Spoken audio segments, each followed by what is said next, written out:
ארץ, ארץ, ארץ תחול עיניו, והשמש לה כדבש וחלב.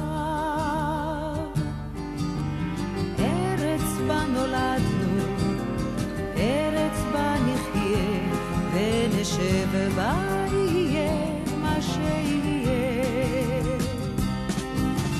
ארץ שנאהב, היא לנו אם ואב, ארץ של העם, ארץ לעולם, ארץ בה נולדנו, ארץ בה נחיה, יהיה מה שיהיה, יהיה מה שיהיה.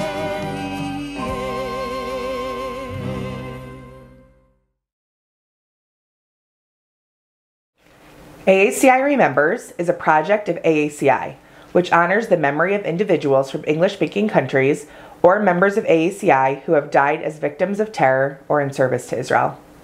AACI's rich history of honoring these individuals began in 1967 and includes gathering information and stories about each of them. Since before the establishment of the state, more than 360 individuals from English-speaking countries have fallen while in service to the State of Israel, or as victims of terror. Greetings from U.S. and Canadian ambassadors will follow. Hello, my name is Lisa Stadelbauer. I'm Canada's ambassador to the State of Israel. Thank you to AACI, the Association of Americans and Canadians in Israel, for giving us this online platform to honor Canadians and others who have been lost to terrorism in the State of Israel. Last year, I was honored to attend the in-person event at the Memorial Wall and to see the names engraved there, including those of Canadians.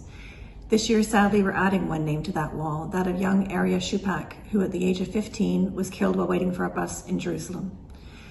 I was able to visit the family, to sit Shiva with them, and to give them the condolences of Prime Minister Trudeau and Melanie Joly, as well as that of other Canadians. Thank you to AACI for giving us this online platform where we can remember those who have been lost but are never forgotten. Thank you. Hello, Tom Nides here, the U.S. Ambassador to Israel. It's my privilege today to speak to the members of the Association of Americans and Canadians in Israel on this auspicious day. On behalf of the government of the United States, I'd like to recognize the many American citizens whose name appear on the AACI's Memorial Wall. I honor all North Americans who have fallen and their family members in service to the State of Israel or those who have died as victims of terror. Today, as we honor the fallen and highlight the newly fallen, I want to highlight the unbreakable bond between the U.S. and Israel and our commitment to building a prosperous future for all. Thank you.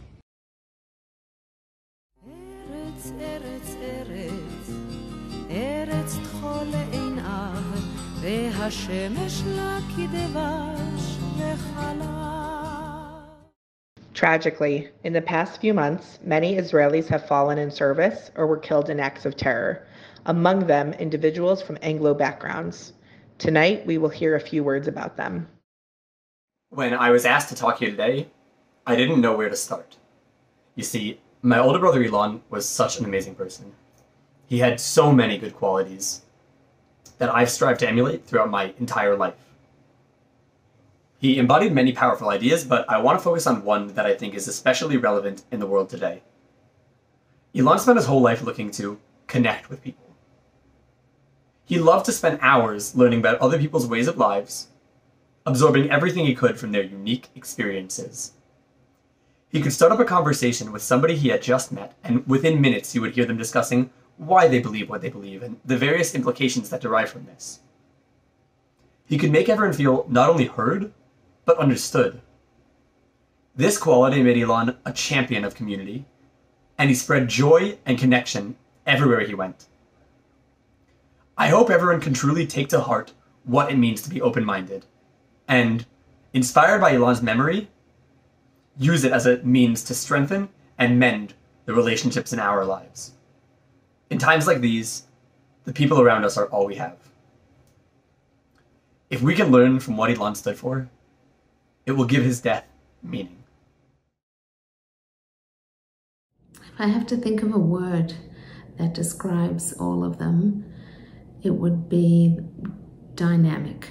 They were just a dynamic, they're a dynamic family, as we can see from Leo, Rabbi Leo, but Lucy was always doing something, always involved. She was an English teacher, but she took every student very much to heart and was very involved in every student's journey and making sure that they were reaching their full potential. You can see that passed on to her children. Maya and Rina were both involved in Ezra as chanichot and then later as madrichot. They were very involved in the part of Ezra that helps special needs children and involves them in part of the Ezra activities. They were all very health conscious and eating healthy food, living a healthy lifestyle, hiking, walking, exercising. These are all things that they didn't just say, they all did. She really brought people into her circle, and it was a pleasure to be a part of her circle because she was just such a positive, happy, dynamic person, involved in enjoying life to the fullest. And I think that is something she passed on to her children for sure, and also to her friends and to her community. מלא רחמים, שוכן במרומים, המצא מנוחה נכונה על כנפי השכינה, במעלות קדושים טהורים וגיבורים,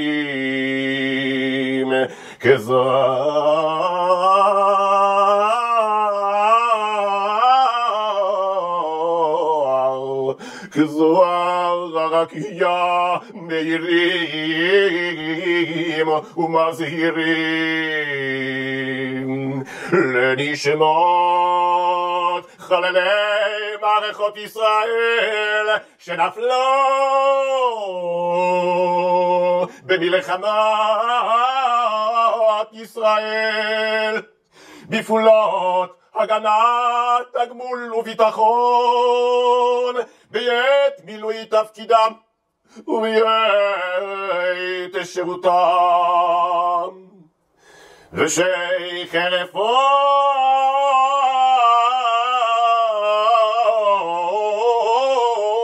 נפשם, למרות על קדושת השם ובזירת אלוהי מערכות ישראל, הביאו לתקומת האומה והמדינה ולגאולת הארץ ועיר האלוהים. ולכל מי שנרצחו בארץ ומחוצה לה בידי המרצחים מארגוני הטרור, בעבור שאנו מתפללים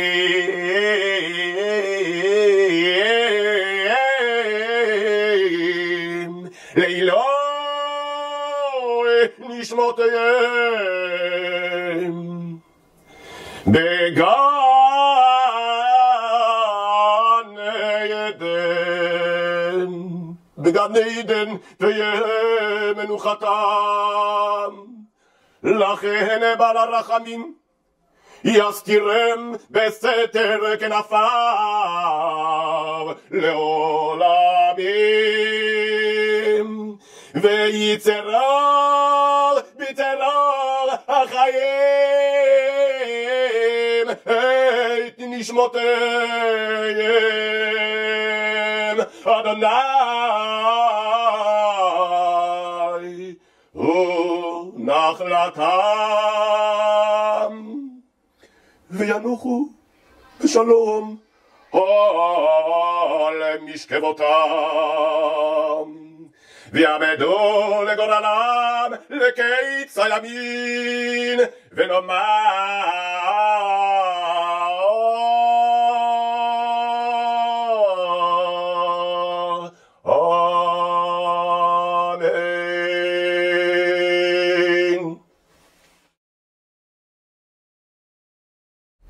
For over 50 years, AACI has worked to collect information and stories on those who fell. To bring these resources to a global audience, we are proud to announce the launch of the AACI Remembers website.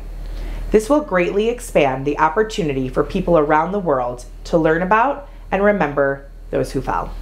Through the website, you can connect to a specific person or find someone from your hometown. The ability to search is virtually limitless. Groups can inquire about visits to the AACI Memorial site in the beautiful and centrally located Rabin Forest near Beit Shemesh. Our Speakers Bureau includes family members and friends of those who fell. We can honor their impact on the development of the State of Israel.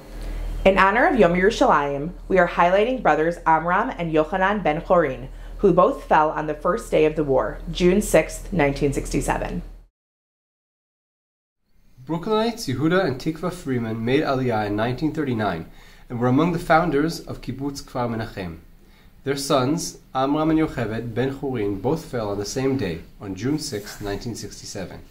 Amram completed his army service as an officer in the rank of lieutenant in the Golani Brigade. On the first day of the Six-Day War, he took his men across a minefield to their target in Gaza. He marked a safe route and got his men through. The order came to go up to Gaza, and a house-to-house battle began with the Egyptian units stationed there. Amram lost his life in that battle and was buried in the Kfar Menachem cemetery. Yochanan graduated from elementary and high school on Kibbutz Kfar Menachem. He was a music lover and played the trumpet as a member of the Israel Philharmonic Orchestra. He also devoted himself to farming and was a naturalist and worked as a regional supervisor in the Nature Reserves Authority. He was a loyal friend and was as popular and loved in the army as he was at home. When he was drafted into the IDF, he volunteered for the Paratroop Brigade and served with the rank of sergeant and was part of the Paratroopers Reserve Brigade. Their mission was to carry out a night attack on the enemy compounds at Katef in Sinai. After landing, the force made a quick expedition through the sands, reached the target's area, and attacked the artillery batteries. In this battle, Yochanan fell and was buried in the Kfar Menachem cemetery. When the IDF officer came to the Ben Chorim home to inform the family of the tragedy, the parents asked, "Which son?" The reply, "Both." Our Father who is in heaven, protector and redeemer of Israel, bless the state of Israel, the dawn of our deliverance. Shield it beneath the wings of your love, spread over it your canopy of peace. Send your light and your truth to its leaders, officers, and counselors, and direct them with your good counsel. Strengthen the defenders of our holy land, grant them salvation and crown them with glory. Establish peace in the land and everlasting joy for its inhabitants. Remember our brothers and sisters, the whole house of Israel, in all the lands of their dispersion. Speedily bring them to Zion, your city, to Jerusalem, your dwelling place, as it is written in the Torah of your servant Moses. Even if you are dispersed in the uttermost parts of the world, from there the Lord your God will gather and fetch you. The Lord your God will bring you into the land which your ancestors possessed, and you shall possess it. And God will make you more prosperous and more numerous than your ancestors. Bless the land with peace and its inhabitants with lasting joy. Nation shall not lift up sword against nation. Let them learn no longer the ways of war. Amen. On this Yom Yerushalayim, we celebrate the unity of our eternal capital, but at the same time, we remember all those who sacrificed in order for us to be able to be free people in our homeland and in our ancient capital city. The Olim, immigrants to this country, have given immense contributions in every aspect of life. Unfortunately, we've also had to sacrifice being here, being a people in our nation with life. Since the beginning of the State of Israel, Olim have been contributing, have been building, and have also been sacrificing themselves for the sake of being here in our wonderful home. The most important thing about Jerusalem is that Jerusalem 3,000 years ago was the city and the reason that the Jewish people became one people. We became united in Jerusalem, and so the unity of Jerusalem means the unity of the country and the unity of our people. Today's Jerusalem is a thriving metropolis. Not only is it the largest city in our country, it is also the most diverse city in our country. And according to numbers that came out this week, we are also the highest absorber of Olim in the entire country. And it's easy to understand. You walk down Jerusalem streets and you hear many, many languages. And that is why Olim are contributing every single day to the building of our wonderful, wonderful city. In Jerusalem, in the last 7 years, we've had unprecedented growth, which has followed the growth of the entire country. Every single day in Jerusalem, we work towards building bridges between the different populations, because that is why this is Yerushalayim, Yerushalem, where we will see completeness. Maybe some people see the challenges in Jerusalem. I see the opportunities and the laboratory for the solution. AACI is a pillar of our city, not just for me when I made Aliyah so many years ago, but every day the work that it does for the absorption of Olim, for the young Olim, for lone soldiers, and so much more. So in this Yom Yerushalayim, we salute all of those fallen. We remember them. We think of them often, and we also think ahead at this wonderful country that we as Olim are continuing to build every day. In 1967, following the Six-Day War, AACI planted trees to honor the memory of Olim who fell. And in conjunction with KKL-JNF, the AACI Memorial Site was established with a memorial wall listing the names of the fallen. Each year, AACI remembers and honors the fallen from English-speaking countries. AACI is honored to bring this website and bring visitors to our site in the forest. Please contact us to send additional details or photos of the fallen and to hear about other opportunities to partner with us in this project. AACI is honored to present this new website and to encourage visitors to utilize it and to visit the memorial site in the Rabin Forest. The fallen, in their heroism, bravery, and belief in the State of Israel, made the ultimate sacrifice on behalf of the entire Jewish people.